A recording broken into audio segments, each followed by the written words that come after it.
కుర్చీ మడత పెడతా అనే డైలాగ్తో ఎంతో ఫేమస్ అయినటువంటి కుర్చీ తాత స్వాతంత్ర దినోత్సవం రోజున బస్లో కొండాపూర్కి వెళ్ళేటువంటి బస్లో సికింద్రాబాద్ నుంచి కొండాపూర్కి వెళ్తున్నటువంటి బస్లో అయితే కొంతమందికి కనిపించడం జరిగింది. అక్కడ ప్రతి ఒక్కరి దగ్గర భిక్షాటన చేస్తూ కూడా ఆయన కనిపించారు. ఎందుకైనా భిక్షాటన చేసేటువంటి అంత అవసరం ఏమొచ్చింది? అది కూడా నా కొడుకులు నన్ను పట్టించుకోరు, నన్ను ఎవరు చూడట్లేదు, నాకెవరు పట్టెడు అన్నం పెట్టట్లేదంటూ ప్రతి ఒక్కరికి ₹1 చొప్పున భిక్షాటన చేస్తూ కూడా కనిపించడం జరిగింది. మరి ప్రస్తుతం మనం వాళ్ళ ఇంటి దగ్గరే ఉన్నాము. ప్రస్తుతం కుర్చీ తాత ఇక్కడైతే లేరని చెప్తూ ఉన్నారు. ఆయన ఇక్కడ నుంచి దౌలతాబాద్లో అయితే ప్రస్తుతం ఉన్నట్టుగా కూడా తెలుస్తుంది.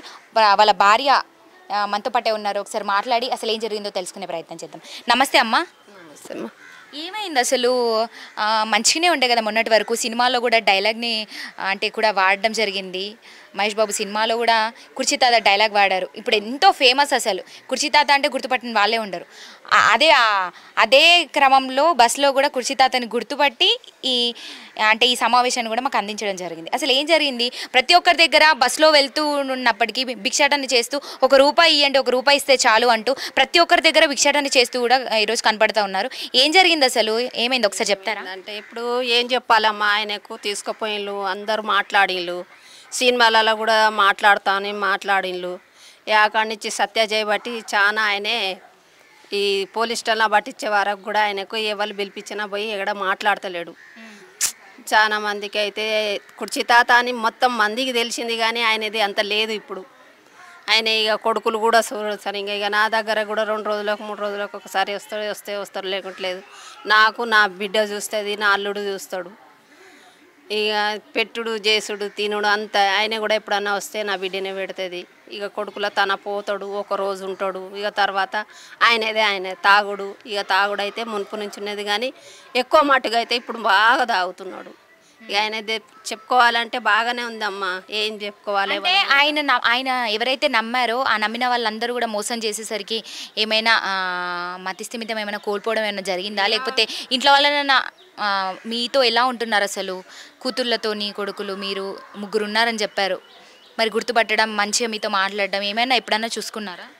మంచిగానే చూసుకున్నట్లే ఏం లేదు, కానీ ఆ తాగుడు చేయబట్టే జర ఇది. కానీ ఇక కొడుకు దగ్గర కూడా ఉండే కొన్ని రోజులు కొడుకు కూడా పైసలు తీసుకున్నాడు.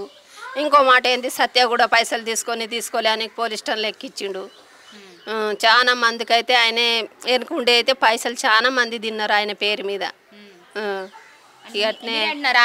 ఆయన డబ్బులు ఎంతో మంది దోచుకొని ఇప్పుడు తిన్నవారు ఈరోజు ఒక పట్టాడు అన్నం పెట్టకుండా ₹1 ఇవ్వలేకపోతున్నారు. అందుకే ఇట్లాంటి భిక్షాటన చేస్తున్నారా?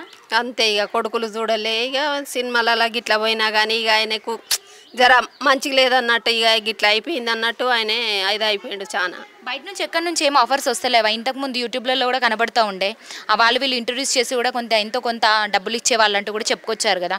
మరి ఇట్లా ఈ మధ్య కాలంలో ఏం ఆఫర్స్ రావట్లేదా? ఏం లేదమ్మా, వస్తలేరు. వచ్చినా కానీ ఆయన దొరుకుతలేడు. ఇంకో మాట ఏంది, పిలిచినా కానీ సరిగ్గా ఆయన వెళ్తలేడు. ఎందుకంటే మంచిగా అనిపిస్తలేదు నాకు అన్నట్టు అన్నాడు మొన్న అయితే నా ముంగట. ఏడికి పోలే, ఏం చేయాలి అయితే లేదు నాకు శాతం ఆయన అన్నాడు. ఇక గిట్టే దేవుడిచ్చిన కాడికి అని అన్నాడు. కానీ అంతే. ఇక నాకు 2 నెలలు అయిన తర్వాత వచ్చిండు. మొన్న 2 రోజులు ఉన్నాడు. వస్తే నా బిడ్డ అన్నం గిట్లా పెట్టింది. ఇక ఉన్నాడు 2 రోజులు ఉండి వెళ్ళిపోయిండు. మళ్ళీ పెద్ద కొడుకు దగ్గర పోయి 1 రోజు ఉండడు. నా పెద్ద కొడుకు దగ్గర ఉన్నాడు. వాళ్ళు చూడరు, ఉండడు. నా నడిపి కొడుకు చూడడు, ఉండడు. బయట కూడా అదే చెప్పుకొస్తున్నాడు, అమ్మ మన కొడుకులు ఎవరు చూడట్లేరు, పట్టాడు అన్నం పెట్టట్లేరు నాకు ఎవరు అంటూ ఈరోజు భిక్షాటన చేస్తూ కనిపిస్తున్నారు. ఏంది అసలు పరిస్థితి ఏంది? ఎందుకని చూడరు? అంటే ఇంతకుముందు కొడుకులని కృషి తాత చూసేవాడు కాదా? చూసేవాడే అయ్యా, చేసేవాడే అంతా చేసినోడే. కానీ ఇప్పుడు అట్లా కోడళ్ళు చేయబట్టి జర నా కొడుకులు కూడా ఇదైపోయిండు. కోడళ్ళ మాటనే ఈయనగా తల్లిని దగ్గర తీసుకున్నారు, తండ్రిని దగ్గర తీసుకోరు. ఇంకంతే. ఇప్పుడు ఎవరు ఇంట్లోకి కూడా రానియరా కుర్చీ తాతని? ఉన్నటువంటి కొడుకులు ఇంట్లోకి రానిస్తాడు అంతే. 1 రోజు 2 రోజుల చుట్టాలు పోయి వచ్చినట్టు అంతే. మరి ఉండుల్లి తినోళ్ళు అని నా కోడలు అనేది నా కొడుకు అన్నాడు. ఇవాళ పోయినా రేపు ఉండాలి, ఎల్లుండి రావాలి. ఇంకంతే. ఇక కొడుకు లేదు, కోడలు లేదమ్మా. ఇక ఉంటే నా బిడ్డ దగ్గరనే ఉంటానా, నా అల్లుంతోనే ఉంటానా. ఇక ఆయన కూడా వస్తాడు, 2 రోజులు ఉంటాడు కానీ ఏడ్చుకుంటూ పోతాడు. మొన్న జరిగిన విషయం గురించి చెప్పారా? అంటే నిన్న జరిగిన గురించి దాని గురించి అంటే స్వాతంత్ర దినోత్సవం రోజునే బస్సులలో అంటే బస్సులో పర్యటిస్తూ కూడా ప్రతి ఒక్కరి దగ్గర రూపాయి ఇస్తే చాలు అంటూ భిక్షాటన చేశారు. ఈ దీని గురించి మీతో ఏమన్నా చెప్పడం జరిగిందా? ఇక నాకైతే ముందు నుంచే తెలుసమ్మా, ఆయన కొడుకులు చూడారు నా బతికి ఇట్లా అయిపోయింది అన్నట్టు ఇక అడుక్కుంటూనే ఉంటాడు. పొట్ట మందం, ఆయనకు తాగడం మందం, తినే మందం, అడుక్కునే ఉంటాడు, నాకు తెలుసు. ఇక మొన్న సంగతి అయితే నాకు తెలియదు కానీ ఇంతకు ముందు అయితే అడుక్కుంటాడు. అంటే దీని గురించి మీతో ఏం అంటే చెప్పలేదా? చెప్పడం జరగలేదు. చెప్తాడు, ఎప్పుడన్నా ఒకసారి మంచిగా ఉన్నప్పుడు చెప్తాడు. గిట్ల గిట్ల సంగతి అని ఇచ్చి కూడా పోతాడు, 100-200 ఇచ్చిపోతాడు ఖర్చు కొంచుకోమని. ఈ మధ్య కాలంలో ఎప్పుడు వచ్చారు ఇంటికి? ఎప్పుడు మాట్లాడడం జరిగింది? మొన్న వచ్చిండు 2 రోజుల ముందు, 2 రోజుల ముందు వచ్చిపోయిండు. ఏమన్నారు? మీతో ఏమైనా చెప్పారా? ఏం చెప్పలేదమ్మా. ఎలా ఉంది ఇప్పుడు హెల్త్ కండిషన్? ఎలా అంత బాగానే ఉందా? ఆయన బాగలేదు, మనుషులను గుర్తుపడతలేడు జరా సరిగ్గా. గుర్తుపట్టట్లే. మరి మీరు చెప్పొచ్చు కదా, మరి మీతో పాటే ఉండమని, ఇక్కడే ఏదైనా పని చూపిస్తా. మరి ఇప్పుడు మీరు మీ కూతురు అల్లుడి దగ్గరే ఉంటున్నా అంటున్నారు కదా, మరి ఏదైనా మీకు వెళ్ళేటువంటి ఏదైనా దొరికే పని ఇక్కడే చుట్టుపక్కల చూపిస్తాం, ఇక్కడే ఉండు మాతో పాటు అని మీరు ఎప్పుడూ చెప్పలేదా? అట్లా వెళ్ళిపోతా ఉంటే మీరు ఎలా ఊరుకున్నారు అసలు? చెప్పినా అమ్మా, ఎన్నోసార్లు చెప్పినా కానీ ఈనాడు పట్టించుకోడు మనిషిని. అల్లుతోనే ఏముండాలే ఊకే అని అంటాడు. అల్లుతోనే నువ్వే ఉండు, ఎక్కువ ఉన్నది, నా కొడుకులు చూడరు చెయ్యరా అని నువ్వే ఉన్నావు, నేను ఉండా అల్లుతాను అని అంటాడు. ఇంకంతే, మంచిగా అనిపించేది అల్లుతానే ఉండే ఆయనకు. మరి నార్మల్గా మీరే ఏదైనా పని చేసుకుంటూ మీ ఇద్దరు కలిసి ఉండొచ్చు కదా నార్మల్గా బయట ఏదో ఒక చిన్న రూమ్లో. కరెక్టే, ఇక్కడ మీ వాళ్ళకు దగ్గరగా ఉండొచ్చు కదా, అట్లా ఎప్పుడు ఒప్పుకోలేదా? ఒప్పుకుంటాడు కానీ కిరాయా కట్టలేడు. అంటే మన పని చేయొచ్చు కదా, అంటే నార్మల్గా కుచితాతకి ఏం పనులు రావా? ఇంతకుముందు చెప్పారు మీరు ఒకసారి లారీ డ్రైవింగ్ చేశాడు. లారీ డ్రైవర్ ఉండే అన్ని పని చేస్తాడు, చేయడు కానీ ఈ మధ్యలో పనికి అయితలేదు. ఇప్పుడు ఆయనకు మొత్తం పేగులు చెడిపోయినాయి లోపల, తాగి మనిషి బాగలేడు. ఒక్కరోజు కూడా తాగకుండా ఉండలేరు అసలు? అస్సలు తాగంది ఆయన ఉండలేడు. ఇప్పుడు పొద్దున్న సాయంత్రం మధ్యాహ్నం లొల్లి పెడతారు వచ్చి. ఇప్పుడు ఏం చెప్పినా పట్టించుకోరని ఏం మాట్లాడినా పట్టించుకోరు. ఇక చెప్పినా పట్టించుకోరు, చెప్పకున్నా పట్టించుకోరు. ఏడా చెప్పినా వాళ్ళు అంతే. ఎందుకమ్మా, పానం బాగలేదు, ఇప్పుడు కంట్లో సూపు కనబడతలేదు నాకు, సరిగ్గా దూరంకి వెళ్ళి ఆపరేషన్ చేయించుకోవాలి రా అంటే వస్తలేడు. అమ్మ పానం బాగలేదని అంటలేడు. ఆయనకు కండ్ల ఆపరేషన్, కళ్ళు కనబడతలేమంటేనే నా అల్లుడు చేయించిండు. ఒక్క కన్ను మంచిగా ఉన్నది ఆయనది కూడా ఒక్క కన్ను బాగలేదు. ఒక్క కన్నుతోనే తిరుగుతాడు ఆ మనిషి. ఎవ్వరు పట్టించుకుంటారమ్మా? ఇవాళ రేపు ఎవ్వరు పట్టించుకుంటలేరు. బిడ్డ దగ్గర ఉన్నాని నాకు ఏర్పాటైతే లేదు. నా బిడ్డ లేకుంటే ఇవాళ నా బతికే రోడ్డు మీద బతుకవు పో ఇవాళ నాకు. బిడ్డ ఉన్నారు కాబట్టి అదే అంటున్నాం కదా, బిడ్డ అల్లుడు ఉన్నారని అయితే లేదు నాకు. లేకుంటే ఆయన లెక్కనే ఆయనతోనే నేను తిరుగుతున్నా అడుక్కుంటా. ఇవాళ ఆయన మొగ ఆయన నడిచిపోతాను, ఇక నేను ఆడదాన్ని ఏడ తిరగతాను. నాది కూడా హెల్త్ బాగుండదు, నాకు కూడా ఆపరేషన్ అయింది పెద్దది. ఆ మనిషి అందుకే సరిగ్గా రాడు, మాట్లాడారు, చూడడు ఆ మనిషి కూడా. మరి కుర్చీతాత ఇంత ఫేమస్ అయ్యిండు కదా, ఎప్పుడన్నా నార్మల్గా ఎవరి దగ్గరికైనా పోయి అంటే ఏదైనా ఒక పండ్లనైనా పెట్టండి, ఏదైనా చిన్న మీకు బ్రతికేగలిగేలా ఏదైనా చిన్న జాబ్ చూపించండి అంటూ ఎప్పుడు మిమ్మల్ని ఎవరైనా అడగలేదా? కనీసం అంత కుర్చీతాత అని ఈరోజు అంత ఫేమస్ అయ్యిండు కదా, మరి అట్లనన్నా ఎవరు మీకు సహాయం చేయడానికి ముందుకు రాలేరా?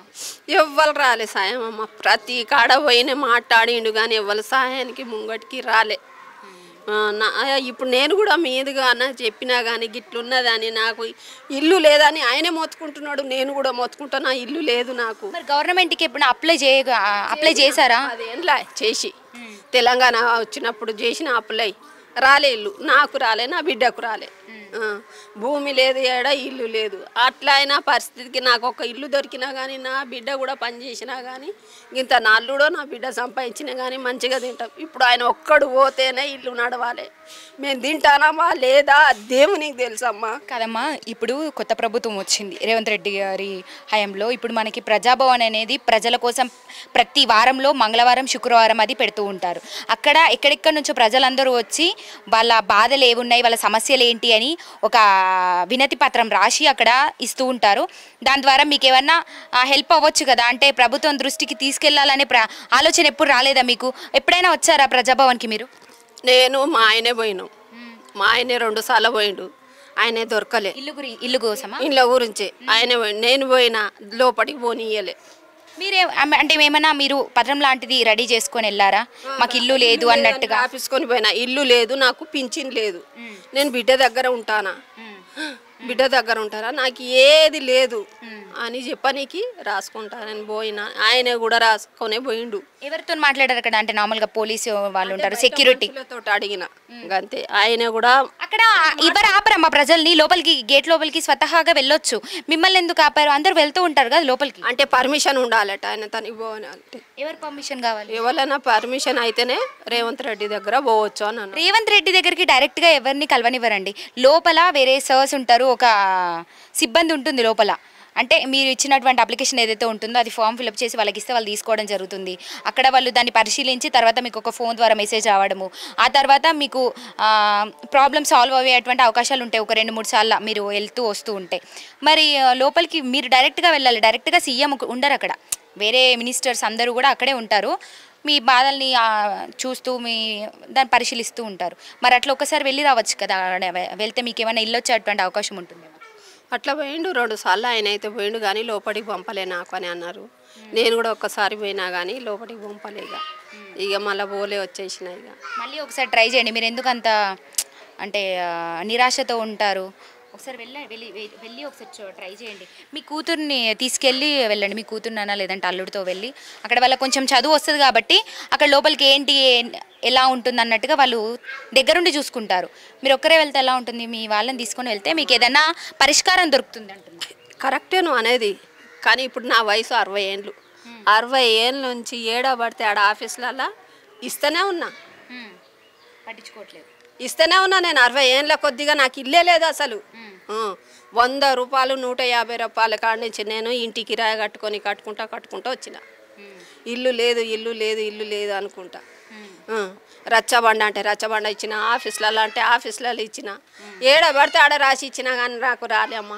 ఒక 10 సంవత్సరాల కింద కూడా మీ సేవలో ఇచ్చిన, అంటే మీ సేవలో ఇచ్చిన ఉన్నోళ్ళకి వచ్చిన ఇండ్లు, తెలంగాణ వాళ్ళు ఉన్నోళ్ళకి ఇచ్చిండ్లు ఇండ్లు, స్లాబ్ ఉన్నోళ్ళకి ఇచ్చిండ్లు. ఇప్పుడు కరెంటు బిల్లు మాకు కరెంటు బిల్లు లేదు, ఈ ఇంటి వాళ్ళకు కరెంటు బిల్లు లేదు. కడుతున్నాము నెలకు 800-900 వస్తుంది మాకు కరెంటు బిల్లు, కడుతున్నాం. ఈ నెల 1300 వచ్చింది మాకు కరెంటు బిల్లు. ఎవరే చెప్పుకోవాలమ్మా, తినకపోని అదైతే కట్టుడు మాత్రం కరెక్ట్. అది అన్ని బాగానే ఉన్నాయి. మీరు ఒక్కసారి కుర్చీ తాతని ఇక్కడికి పిలిపించి నార్మల్గా మాట్లాడుతూ ఉంటారా? ఫోన్ ఉందా? ఫోన్ చేసి మాట్లాడడం? ఆయన తన ఫోన్ లేదా? లేదా వస్తేనే. ఇంకా మళ్ళీ వచ్చినప్పుడు మీరు ఒకసారి ప్రజాభవన్ దగ్గరికి మీ అల్లుడిని తీసుకొని వెళ్ళి అక్కడ ఒకసారి మీ ప్రాబ్లం ఏంటో చెప్పి మీరు అప్లికేషన్ అక్కడ ఇచ్చేస్తే దాని మీద మీకు ఏమైనా వచ్చేటువంటి అవకాశం ఉంటుంది. మళ్ళీ మీ తర్వాత మీ కూతురికైనా హెల్ప్ అవుతుంది కదా ఇల్లు వస్తే. హెల్ప్ అవుతుంది కరెక్టే, కానీ అమ్మ ఆయన రావాలి, నాతోని రావాలి. ఇప్పుడు 8-9 గంటలకు వస్తాడు డబ్బున, వస్తే మళ్ళీ తెల్లారి 5 గంటలకి పోతాడు. అంటే ఇంకా దొరకరు మాకు, ఎక్కడ కనిపించట్లేదు, దొరకడు. పొద్దున ఉండయ్యా తిని ఇట్లా గిడికి పోదాం అంటే సరే అంటాడు. తెల్లారి 5 గంటలకు లేచిపోతాడు. ఏడిపోతున్నాం అంటే చాయ్ తాగంటాడు. అటే మొత్తం ఇంకా రాడు. మీరు బాధపడకండి, మీరు ఒకసారి ట్రై చేసి చూడండి, మీకు ఇల్లు వచ్చేటువంటి అవకాశాలు. అలా అయినా మీకు కొంత బాధలు తీరుతాయి కదా, మీరేం టెన్షన్ పడకండి. వచ్చినప్పుడు ఒకసారి ట్రై చేయండి. సో ప్రస్తుతానికైతే ఇది ఇంకా ఈ భిక్షాటన చేయడం అనేది అప్పటి నుంచి ఉన్న అలవాటే అంటారు. ఇక ముందు నుంచి ఉందమ్మా. ఇప్పుడు మీరు మాట్లాడిన కానీ సినిమా డైలాగులు కొట్టినా అప్పటి సందే ఉన్నది. అట్లనే ఇక కొడుకులు చూడకపోతే ఏం చేస్తారమ్మా? నా పరిస్థితి కూడా అట్లనే. ఒక మాట ఇప్పుడు నా బిడ్డ లేకపోతే ఆయన అడుకుంటాడు, మొగ ఆయన ఏడాన్న వండుకుంటాడు, నేను ఏడ వండుకుందును సమస్య. నేను ఏడ వండుకుని ఇప్పుడు నా బిడ్డ నా అల్లుడు ఉన్నదని తల్లి అని ఆమె ఉంచుకుంటుంది, కొడుకులు ఉంచుకోపో. మీరు టెన్షన్ పడకండి. ఒకసారి అయితే ప్రజాభవన్కి వెళ్ళి ఆ ప్రయత్నం అయితే ఒకటి చేస్తే మీకు ప్రాబ్లమ్ సాల్వ్ అవుతాయి. సరే అమ్మా, పోతా. సో ఇదండి అంటే కుర్చీ తాత కుర్చీ మడత పెడతా అనే డైలాగ్ చెప్పకన్నా ముందు నుంచి కూడా అదేవిధంగా కొన్ని యూట్యూబ్ ఛానల్స్లో మనం చూస్తూ ఉన్నాము. ఆయన ప్రాంక్స్ అని అట్లాంటి వీడియోలు చేయడము, ఇంటర్వ్యూస్ చేయడం, చిన్న చిన్నగా తన లైఫ్ స్టైల్ గురించి చెప్పడం, ఇట్లా చేస్తూ కొంత డబ్బులు అయితే సంపాదించుకునేవారు. కానీ ఎంత ఫేమస్ అయినప్పటికీ కూడా తను భిక్షాటన ఏదైతే చేస్తారో ఆ అలవాటు అప్పటి నుంచే ఉంది, ఇప్పుడు కొత్త కాదు అంటూ కూడా వాళ్ళ భార్య గారు చెప్తూ ఉన్నారు. సో కొడుకులు చూడకపోవడం వల్ల, ఎవరు పట్టించుకోకపోవడం వల్ల ఈ పరిస్థితి ఈరోజు మాకు ఏర్పడింది. కనీసం మాకు వాళ్ళ పెళ్ళైనప్పటి నుంచి కూడా ఈ రోజు వరకు కనీసం వాళ్ళకు ఉండడానికి సొంత ఇల్లు అనేది లేకుండా ఉంది. చాలా ఇబ్బందులు పడుతున్నాము, ఓ పూట తింటూ కూడా ఓ పూట తినకుండా రోజులు ఎల్లదీస్తున్నామంటూ కూడా ఈరోజు కుర్చీ తాత వాళ్ళ భార్య ఎంతో ఆవేదన వ్యక్తం చేసినటువంటి పరిస్థితి కూడా కనపడతా ఉంది. సో వాళ్ళు ఒక్కసారి ప్రజాభవన్కి అయితే వెళ్ళినప్పటికీ వాళ్ళని లోపలికి రానివ్వలేదని కూడా చెప్తూ ఉన్నారు. మరొకసారి వెళ్తే ఏమైనా వచ్చేటువంటి అవకాశాలు ఉంటాయంటూ కూడా ఈరోజు ఆవిడ కన్నీరు మున్నీరు అవుతున్నటువంటి పరిస్థితి. కెమెరామ్యాన్ విఘ్నేష్తో రిపోర్టింగ్ భానుశ్రీ, హైదరాబాద్.